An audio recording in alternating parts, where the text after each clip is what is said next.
Hello everyone, welcome back to our channel. Cutie is the best. ఈ చల్లటి వెదర్లో వేడివేడిగా snack item అయితే ఎవరికైనా తినాలనిపిస్తుంది కదా. ఇప్పుడైతే ఈ స్వీట్ కార్న్తో క్రిస్పీ కార్న్ అయితే ఎలా చేయాలో చూపిస్తాను.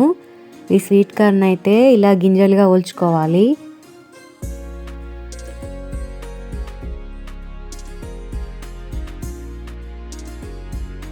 కుక్కర్ తీసుకొని ఇలా ఒలుచుకున్న గింజల్ని కుక్కర్లో వేసుకొని ఒక 2 సార్లు వాటర్తో కడిగి మళ్ళీ సరిపడా వాటర్ పోసుకొని ఒక 2 స్పూన్ల ఉప్పు 2 స్పూన్ల ఆయిల్ వేసుకొని ఒకసారి బాగా కలుపుకొని మూత పెట్టుకొని 2 విజిల్స్ వచ్చే వరకు ఉడికించుకోవాలి.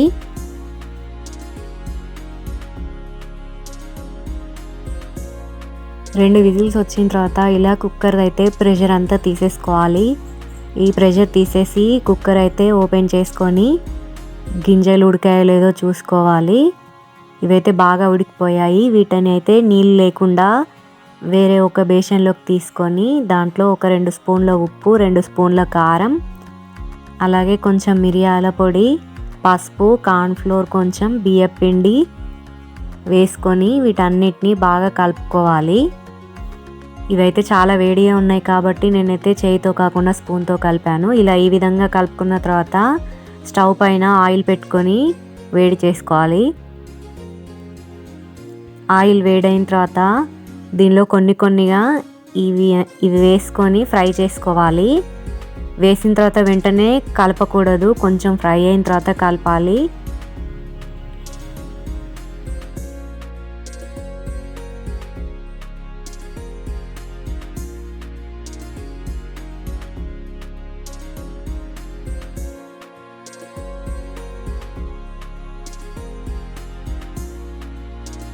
ఇలా కాసేపు అయిన తర్వాత కలుపుకుంటూ ఫ్రై చేసుకోవాలి.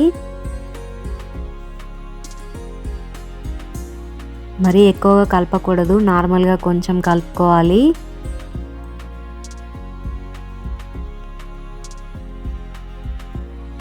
ఇవైతే ఫ్రై అయిపోయాయి. చూసారు కదా, ఆయిల్ అనేది బబుల్స్ అనేది ఆగిపోయాయి. ఇవి అయితే ఫ్రై అయ్యాయి. వీటిని అయితే ఆయిల్ అడిచేలాగా ఒక బేషన్లోకి తీసుకోవాలి. ఇవైతే రెడీ అయిపోయాయి. మనమైతే దీనిపై కొత్తిమీర చాట్ మసాలా అవి వేసుకొని సర్వ్ చేసుకోవచ్చు. ఇవి వర్షాకాలంలో కానీ చలికాలంలో కానీ వేడివేడిగా తింటే సూపర్గా ఉంటాయి. టేస్ట్ అయితే తప్పకుండా ట్రై చేయండి ఒకసారి. ఈ వీడియో కనుక మీకు నచ్చినట్టయితే లైక్ చేయండి, షేర్ చేయండి, అలాగే సబ్స్క్రైబ్ కూడా చేయండి.